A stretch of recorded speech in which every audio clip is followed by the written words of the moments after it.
Hello and welcome to the latest episode of the Ponsonby and Massey podcast. As summer slipped into autumn, Sir Keir Starmer declared that Phase 1 of his ministry had been completed. This, his second year in office, would be Phase 2. Since the Prime Minister's first 12 months were often unhappy ones, it was reasonable to suppose that the mood in Downing Street drew inspiration from an old New Labour anthem, "Things can only get better." Well, the gap between theory and reality is often wide. Phase 2 has begun unpromisingly. Starmer has lost Angela Rayner, his Deputy Prime Minister, who also served as Deputy Leader of the Labour Party and held the crucial housing brief, and now, this week, he has been compelled to sack the country's most prominent diplomat. New details concerning Peter Mandelson's relationship with the deceased sex trafficker and paedophile Jeffrey Epstein rendered his position as His Majesty's ambassador to Washington less than tenable. But has the real damage been done to the Prime Minister himself? Is he, as Kemi Badenoch put it at Prime Minister's Questions this week, in office but not in power? How deep is the hole in which he finds himself? Is this as bad as it gets? Is it the case, as some people are beginning to ask, that Keir Starmer is doomed himself? We'll consider some of these questions and plenty of others in this edition of the show. And good morning, Bernard. Morning, Alex. Here's a simple question for you. What on earth is going on? Well, in 1968, I think it was after the devaluation crisis, at the Labour Party conference, James Harold Wilson looked out to the masses and said, for those of you who have been gripped by the excitement of the last week, I know what's going on. I am going on. And it was one of those classic Harold Wilson sound bites when there was a run in terms of speculation about whether or not he was going to survive the economic woes of the government back then. So I suppose it begs a very, very simple question. Sort of 15 months into the government with a series of policy U-turns, the deputy leader having to resign, the effect of firing of the ambassador in Washington, a slightly febrile atmosphere on the back benches, an attempt which was delayed to reset the government because of the crisis over Angela Rayner. It begs a very simple question. Is the problem the Prime Minister himself? And I think with every passing month, it becomes absolutely clear that the issue is indeed the Prime Minister himself. If people who listen to this podcast regularly but haven't managed to catch absolutely every single episode, shame on those people. I would advise them to do one thing: go back and listen again to the podcast that we did with Tom Baldwin just before the publication of his book on Keir Starmer, and listen to the podcast with Patrick Maguire. And if you take what these two guests were saying in totality, it is essentially that there is no such thing as Starmerism. He doesn't have any real ideological anchors within the labour and trade union movement.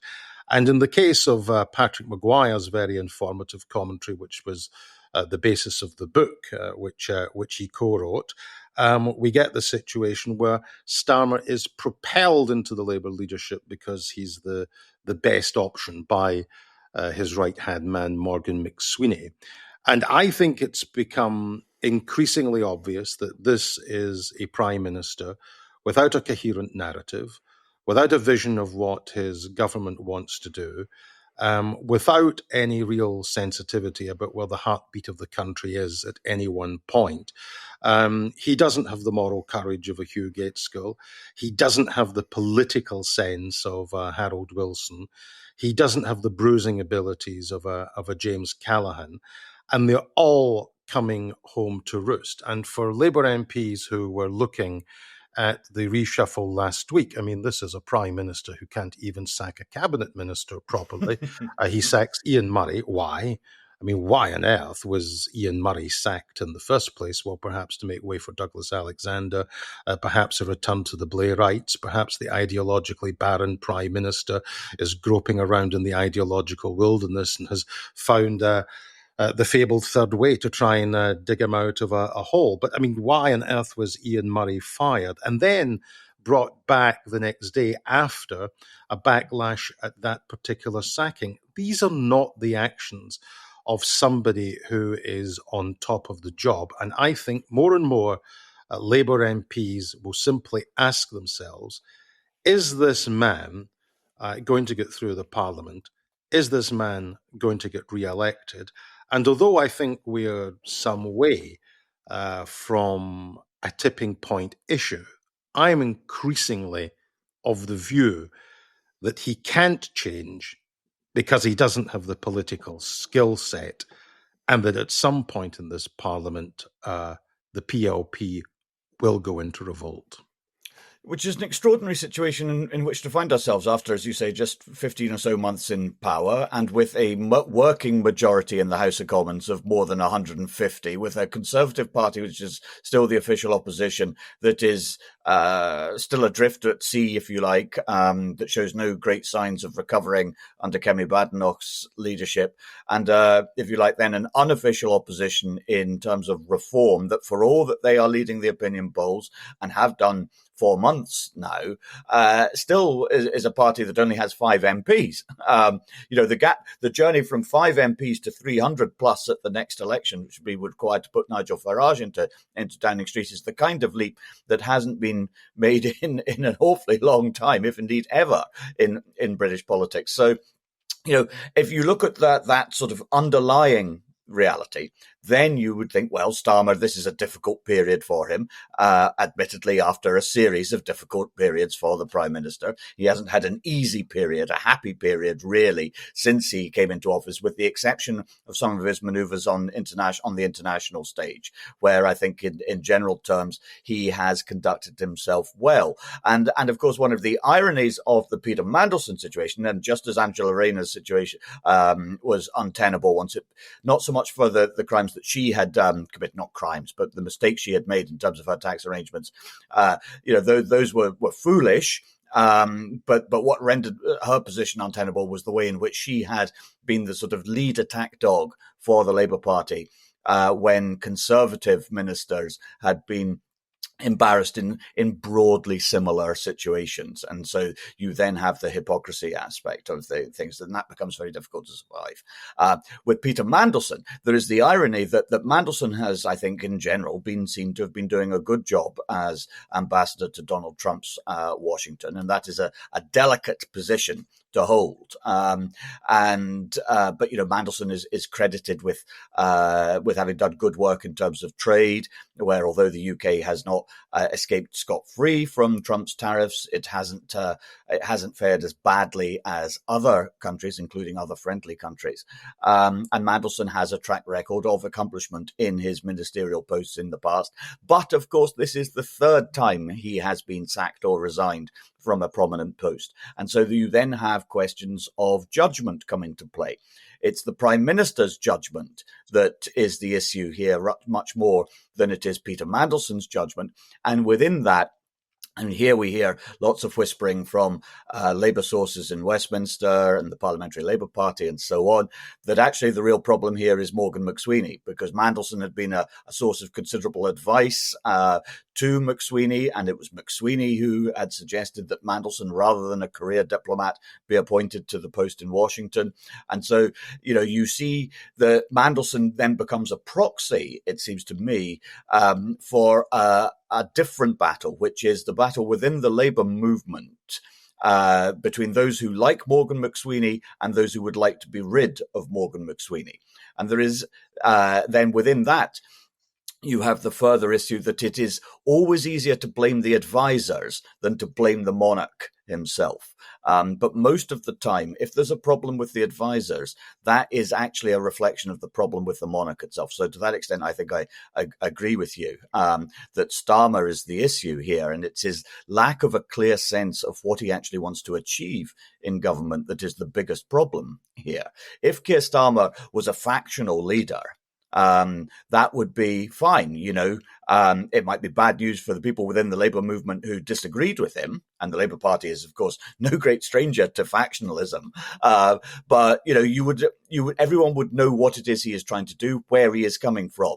You have talked often about his lack of deep ideological anchors within the Labour Party. And here he is actually very different from Peter Mandelson. I mean, Peter Mandelson, whatever people might say about him, took his position as grandson of Herbert Morrison extremely seriously.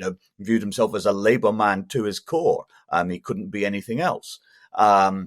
Is much more deeply rooted in the Labour Party in certain respects than Keir Starmer ever has been. Even if, as remember, you'll also recall that Tony Blair once half joked, it was only a half joke, that he knew he would have succeeded in refashioning the Labour Party once the party learnt to love Peter Mandelson. But at the moment, there is no love anywhere in the Labour Party, is there? No. Of course, Herbert Morrison's a great phrase was, socialism is what a Labour government does. And the problem with this particular Labour government is that it's not doing a great deal. I don't think the Prime Minister is entirely out of the woods yet in relation to the fallout from the Mandelson sacking. And a lot of that, and this is where the Conservatives will train their fire next week, he has to get through the state visit of Donald Trump, and that now becomes a potentially very embarrassing visit given the circumstances of Mandelson being fired, because, of course, it wasn't just Mandelson who had a close relationship with Jeffrey Epstein, but Trump as well.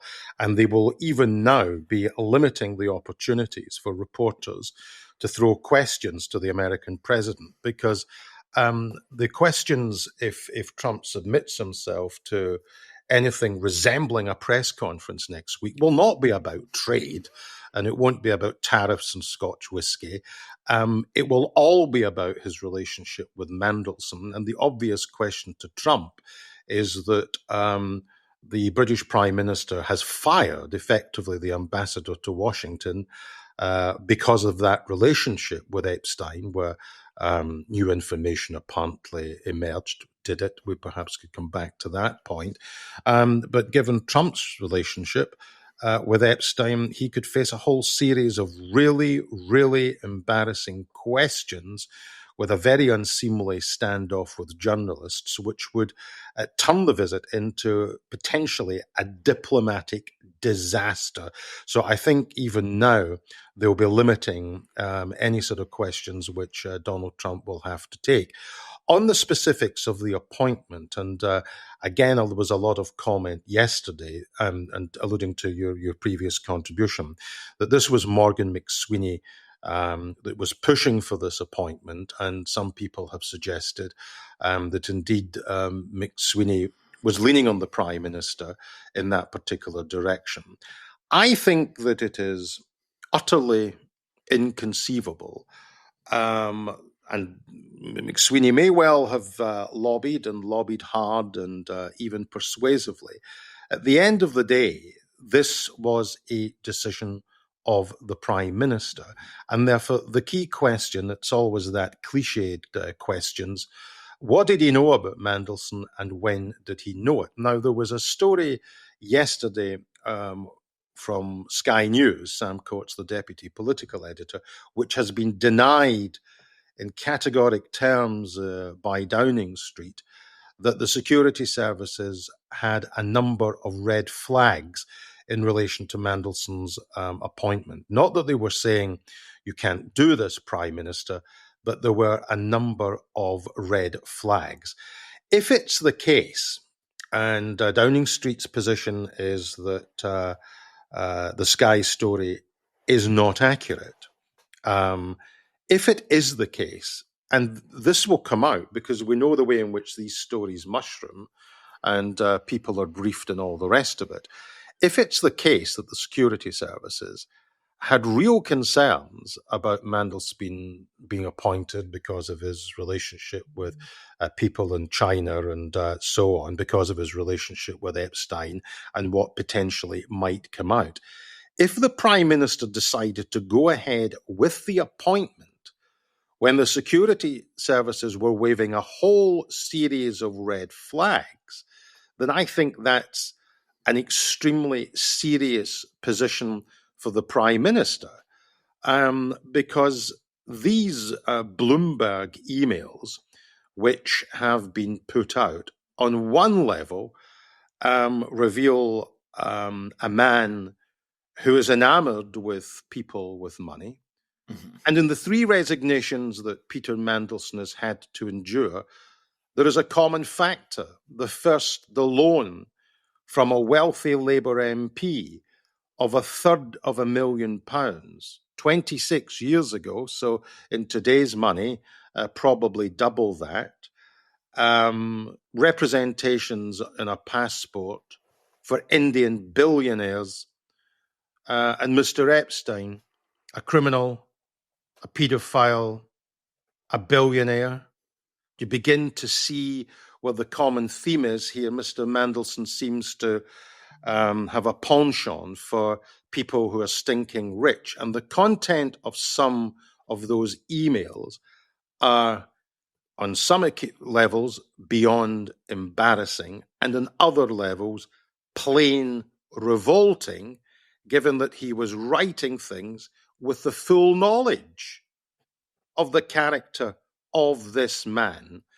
And yet he's sent to be the British ambassador. So the fallout from this is twofold. One is that it makes the Trump visit, which should have been, in a sense, a diplomatic triumph, a trade deal, playing to the sort of stronger points of Starmer's premiership, not that there have been many, but his position on the international stage. That now becomes highly problematic. But secondly, if there is information that comes out next week or is wheedled out of the government in the next couple of weeks, which demonstrate that the Prime Minister knew a lot more than he's claiming to know, this is the kind of issue which will really, I think, enrage the backbenchers. And remember, the backbenchers were effectively telling the government what to do over things like welfare reform. So this is potentially still very serious for Starmer.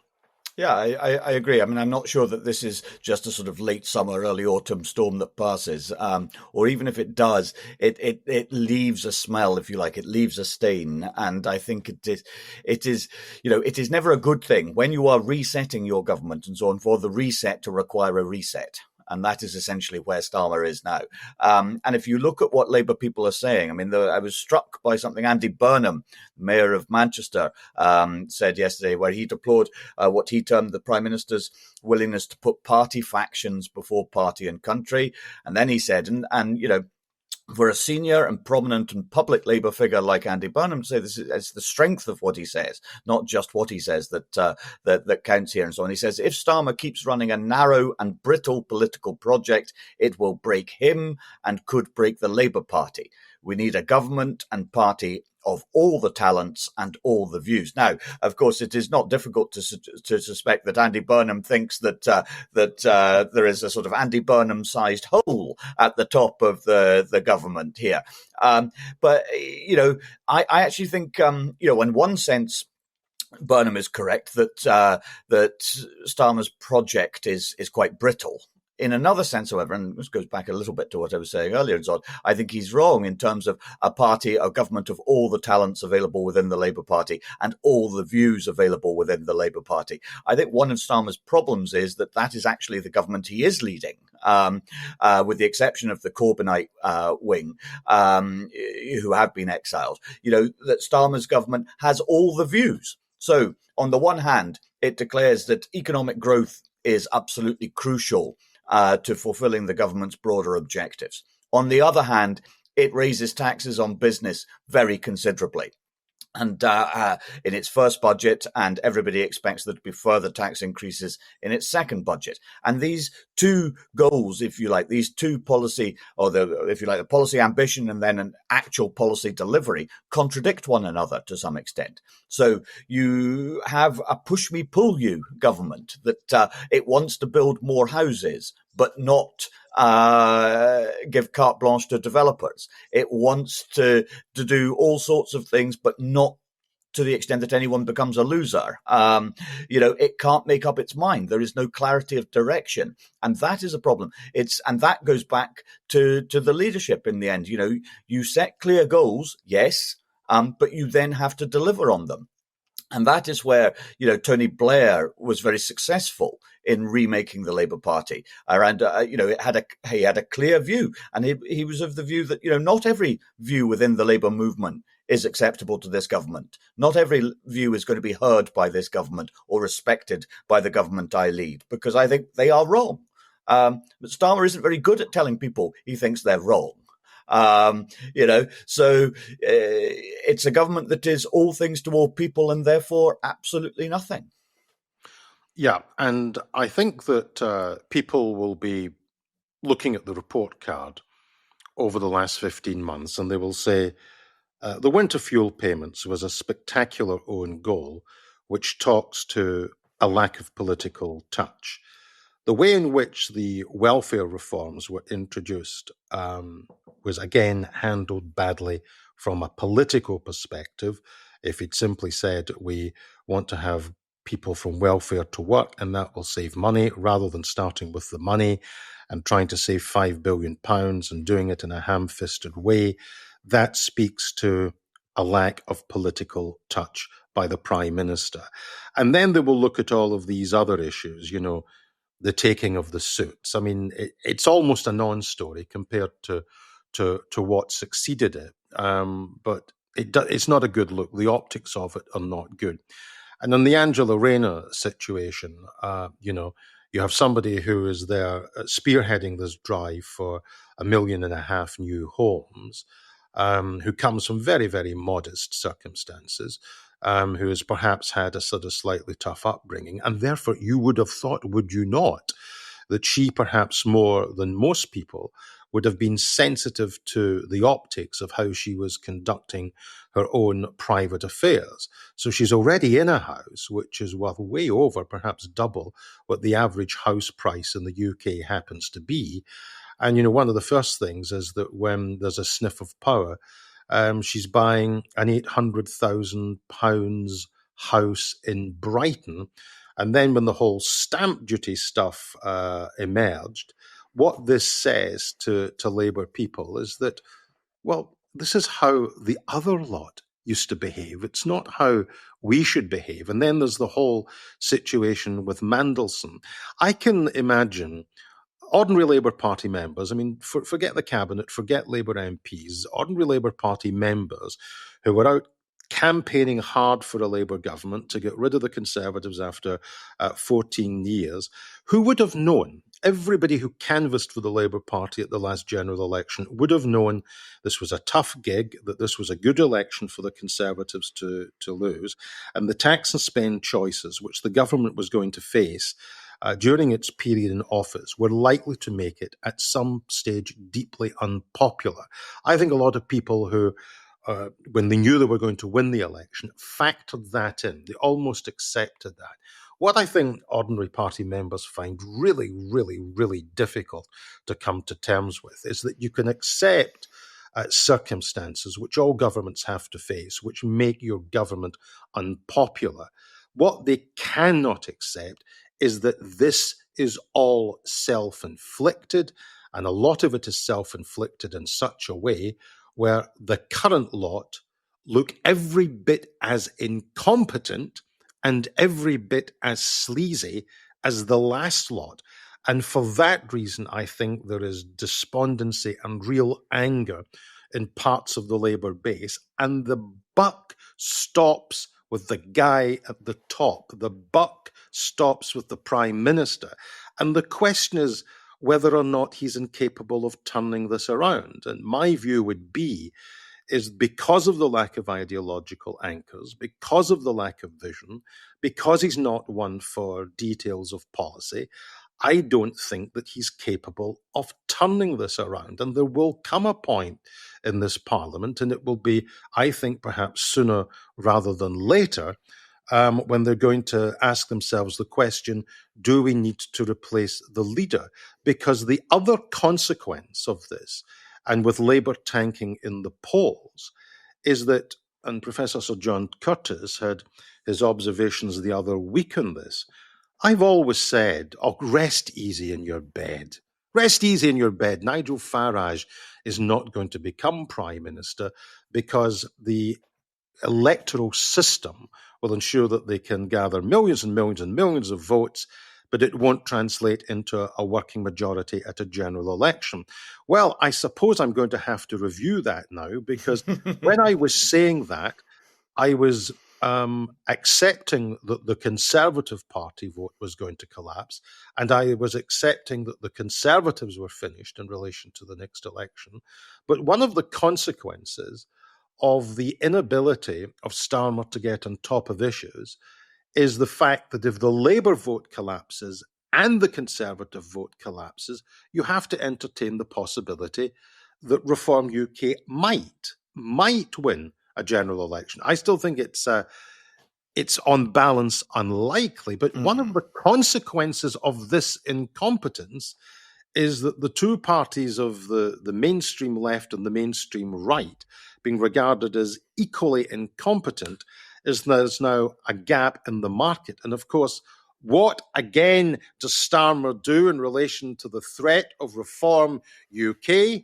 Does he make the case for migration of skilled workers to help the economy, to help his growth agenda, as the CBI would like him to do? No, he makes no case for appropriate migration at all. And instead, we've now got the situation where they're talking about army camps and all the rest of it for housing asylum seekers and so forth. It will fool nobody, because they'll say, well, if even Starmer can admit that's the problem, let's go the full hog and just give it the keys of Downing Street to Nigel Farage, because we know where he stands in all of these issues. And you've got the perfect storm where nobody will believe Starmer on immigration, and those people who are essentially liberal and left will be revolted by some of the things that he will do, and a lot of the Labour vote will hemorrhage off to the Liberal Democrats. So yet again, we have just not only a lack of a deft touch politically, but someone who is all at sea and all over the place, and the Parliamentary Party will have its collective head in its collective hand, and it will, I think, at some point say he has to go. Well, maybe. I mean, the next general election is, of course, a long, long way away. It doesn't have to be held until 2029. It could be in 2028, but 28, 29, there's a lot that can happen before then. And yet, if the economy ticks up, if the NHS, particularly in England, if people find it easier to see a GP, if waiting lists come down, et cetera, then, there is still time and opportunity for things to be turned around. But at the moment, I think you're right that it feels much worse than it ought to at this stage in the Labour government's history. I think reforms ceiling, it can't be much more than 30% of the vote. But of course, we saw last year that you can win in an enormous majority on not very much more than 30% of the vote if that vote is distributed with maximum efficiency. And I suppose the things that will come along next year politically, that will help influence the mood. Obviously, we have elections in Scotland, and Keir Starmer's difficulties are terrible news for Anas Sarwar. So even, things that the Labour government ought to be able to trumpet, like £10 billion ship order from the Norwegian Navy for work on the BAE yards on the Clyde, the possibility of, further work being won from the Danish Navy, et cetera, jobs and work for, decades into the future there. That's the sort of thing that, the Labour government ought to be able to sell. But if Labour have a problem in Scotland, I think, and we don't we haven't paid much attention to this, and nobody has paid very much attention to it because it's Wales. But the bigger test actually for Starmer in some ways next year is in Wales, not in Scotland, because the SNP's supremacy, if you like, in Scotland is to some extent baked in, particularly when viewed from Westminster. And so Labour failing to win in Scotland is not necessarily something that is going to surprise too many people. It would disappoint them, but it won't surprise them. By contrast, if Labour loses Wales to reform next year, as the opinion polls currently suggest is a real possibility, I think that then has a massive impact on the mood of the parliamentary party at Westminster. And so what happens in Wales next year, in some respects, may prove to be more significant in terms of Starmer's own longevity as leader of the Labour Party than anything that happens in Scotland. Yeah, and what he does have going for him, I think, is the lack of an obvious successor. I mean, all of the Andy Burnham, and you've given the quotes earlier on the podcast, I mean, a charitable interpretation of that would be that he's on manoeuvres. There's only one problem: he's not in the House of Commons. And again, if one was casting around for people from yesteryear, David Miliband is an able fellow, but he's not in the House of Commons either. And the interesting thing, of course, is that when you look at the deputy leadership contest, which is going to take place, there's really not a great deal politically between the two candidates. And yes, you should remind listeners who the two candidates are, Bernard. Yes, I knew that you were going to ask something. This is what happens when you do podcasts early on a Friday morning. Your brain is still scrambled. We've got Lucy Powell, and we have Bridget Phillipson. Bridget Phillipson, Education Secretary, and Emily Thornberry didn't get enough votes in the end. In fact, the rest of them, in terms of runners and riders, were coming nowhere near the 80 vote threshold in order to enter this contest. But, the deputy leader may well take on an added significance if the Prime Minister's woes continue. But I think the problem with all of this is that even if we were getting to a stage where there was a mood to get rid of him, I don't think that, certainly within the Parliamentary Labour Party, there would be any one figure around whom they could coalesce. And then when it gets to the wider vote in the country, God alone knows what they would be capable of throwing up. I mean, I've no doubt that somebody like Burnham would be much, much more acceptable to mainstream Labour Party members and voters, but he's not in the House of Commons. No, but somebody who is, and somebody who I would suggest is worth keeping an eye on, and it may seem extraordinary to say this and so on, but nevertheless, the person worth keeping an eye on, I suggest, is Ed Miliband. You could see a situation in which, Starmer decides he's had enough. He doesn't like politics anyway. This hasn't gone the way he hoped it would. So, yeah, he's going to go home. And then Ed Miliband, who surveys suggest is the most popular cabinet minister amongst Labour Party members, comes in with 2 years to go to the general election, voice of experience, steady the ship, etc., etc., etc. I don't think that's completely impossible. It may be highly unlikely, but it's not completely impossible. But the mere fact that we are even entertaining such speculation at this stage in the Parliament is the real story there. It's not so much the detail of the speculation, but the fact that speculation exists at all, because it is very difficult. You have to go a long way back, to find a prime minister who got off to such a difficult start. Margaret Thatcher's first 2 years were very difficult, very unhappy. There were people within the Conservative Party who had never been particularly enamoured with her, who found themselves wishing, well, I wish somebody else was leading the party, but there wasn't any real move to get rid of her. There wasn't any means by which that could be done. But Margaret Thatcher had clear conviction. She knew what she wanted to do, what she wanted to achieve, and she was quite happy to be unpopular because she knew she was right. And she trusted that in time, the electorate would see that she was right as well. And so that is, the difference between, if you like, a conviction politician and one who is a manager who doesn't like management, which is one of the problems with Keir Starmer. And I think it is striking to see how, again, we come back to this problem that, many of the difficulties the government faces are real policy ones on house building, on the economy, most particularly on finding the money for increased defence expenditure, while at a time when it seems you're not allowed to do anything about the ever spiralling benefits bill, when you can't touch the triple lock for pensions, which in the long term, everybody understands is unsustainable and will have to be tackled at some point, and so the sooner you do it, the better. Frankly, when those are very difficult policy questions, but the